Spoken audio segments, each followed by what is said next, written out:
The more I watch Colombia, the more I'm convinced this team is going to do something special in this World Cup. I mean, this team is so fun to watch. So fun to watch. And without a doubt, they can create a chance, a big chance, versus any team in the world, whether it is Brazil, England, Argentina, even France. This team can create not only a big chance, multiple big chances versus any team. I'm convinced. Now, finishing them is a different story because today they had 5 big chances created and they missed 4. But all you need is one in this game, right? All you need is one sometimes.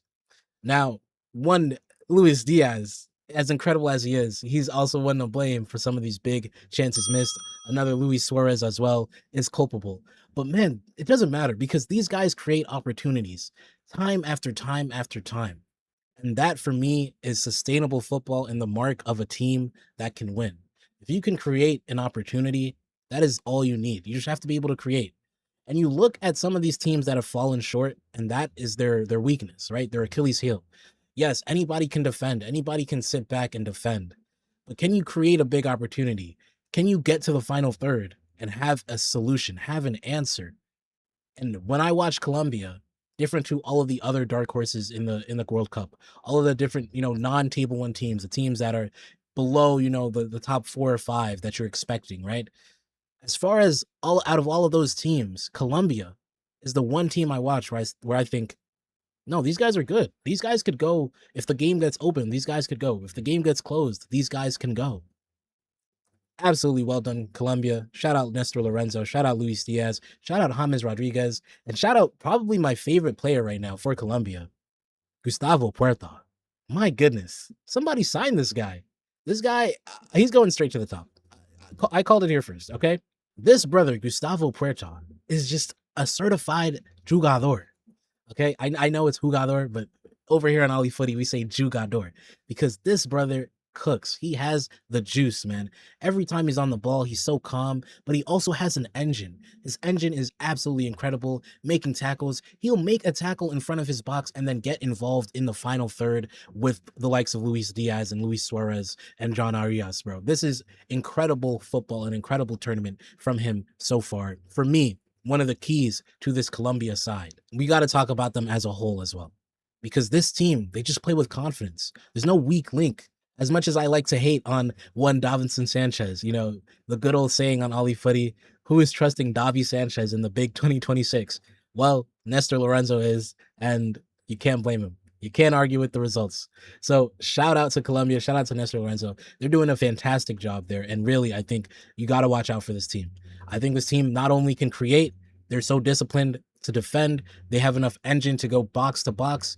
That's why they were so good versus Portugal. And that's why I think this team could end up being the shock team of the World Cup, a team that makes the semifinal, similar to Morocco last time around or Croatia in 2018. This team, they have it, man. They have all the tools. Now, still, there's a question about finishing. And for me, that's going to be the difference maker, right? These fine margins, these small margins, right? You create 5 big chances and you only score one of them. That's a problem in terms of if an England or an Argentina create 5 big chances, I expect them, and they'll most likely will, score more than just one of those chances, right? Now, football will surprise us, maybe they don't, but that's for me the only thing stopping this Colombia side. They have to be able to be more clinical because when it comes to the top teams, that is going to be the difference maker. Still, all the Colombians, Los Cafeteros, you can be proud of them because they are killing it, man. They are killing it. And it's not these scores don't blow you away, right? They're not blowouts, but the performances within them are so well. They're so good. They're so good. They were levels beyond Ghana today. And I'm going to rip into Ghana after this, but they were levels beyond Ghana today. It was never in doubt, this result. They were always the protagonist. They had the result of the match in their hands from minute 1 to minute 90. If you're underestimating Colombia, if you're underrating Colombia, now is the time to wake up because this team has it.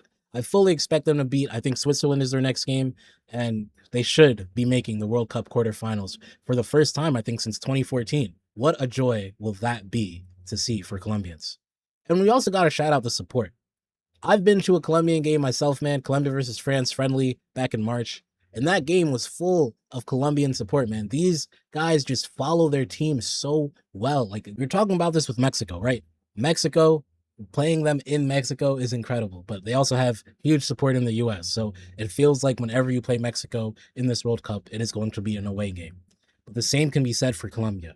The fans of Colombia, shout out the Colombians, they follow their team so well. I also have to mention that the Ghanaian supporters, not all of them could come, right, because of this administration. However, I still want to highlight this Colombian support because it is incredible and it will also be a major boost for them going further in this tournament. Again, great job for Colombia. And, going into this game, we knew Ghana was a nasty defensive team, right? We knew they could defend so well. I mean, ask England, right? Ask anyone in their group. And we knew how tough this Ghana side was to break down. So when Colombia scored this early goal from John Arias with an easy tap in, now you're asking Ghana to do something that they're just not good at. And for me, I think if I'm Ghanaian, I'd be a little bit embarrassed. Not for the Ghana's journey, but the performance in this particular game is, for me, disgusting. I mean, 0 shots on target. You have the likes of Inaki Williams. You have the likes of Semenyo in your team. I don't know why Ayu is still starting for Ghana. Is there some sort of lifetime contract? I don't understand what he provides. He has been abysmal this World Cup. I think anybody else, you put me in there, I might do a better job. This brother hasn't created anything. And you could see that's why Ghana have struggled so much in this World Cup. If they had a competent attack, and unfortunately they also don't have Kudus, but if they had any form of competent attack, this team could go so much further. I mean, these guys are just terrible at attacking. And it's a little bit interesting to me, maybe even embarrassing, considering you have the likes of Inaki Williams and Semenyo in your front line. Now, the fact that you cannot create one big chance with those two in your front line tells me there's an issue. Is that not embarrassing? Not only could you not create one big chance, you have no shot on target in this game. For me, that's embarrassing considering the amount of talent in this team. I expect better. If I'm Ghanaian, I demand better. That is just not good enough. There's just got to be smarter decisions. And for me, that's not something that I don't think could be fixed. I think that can be something that is something that could be improved. So for me, very embarrassing for Ghana on an offensive point, because as good as they are defensively and as good as they were defensively this entire tournament, and it's great that they made it this far, the fact is, if you cannot do that with that kind of talent in your team, then what are you doing over there? We have to be able to create for our best players. And that's the thing for Ghana. Semenyo was basically isolated the entire game. Williams offered very little. So I'd like to see that from Ghana as an improvement. I'd like to see more on the offensive front because the potential is there. Especially when you add Kudus into the side. We obviously acknowledge that he did not play today, and that's huge. Ghana, look, well done on this tournament because obviously to qualify is a big deal, and to get to the knockouts is a big deal for the Black Stars. But I think Ghana could have done more. I really do. I think there was something left on this tournament. It is what it is. Colombia are now on to the next round against Switzerland. And look, man, I really do believe they're going to meet Argentina. That's my prediction, man. Colombia, Argentina in the quarterfinal. I cannot wait because that game's going to be feisty. It's gonna have everything. It's gonna have everything, man. Classic South American football. But yes, watch out for Colombia. They will be a problem. And while we're at it, make sure you guys follow, like, and subscribe. It's been your boy, Ollie Footy. Happy 4th of July if you're in America. If you're not in America, happy Saturday. We'll be covering some games tomorrow as well. Make sure you guys tune in. Until next time, we out.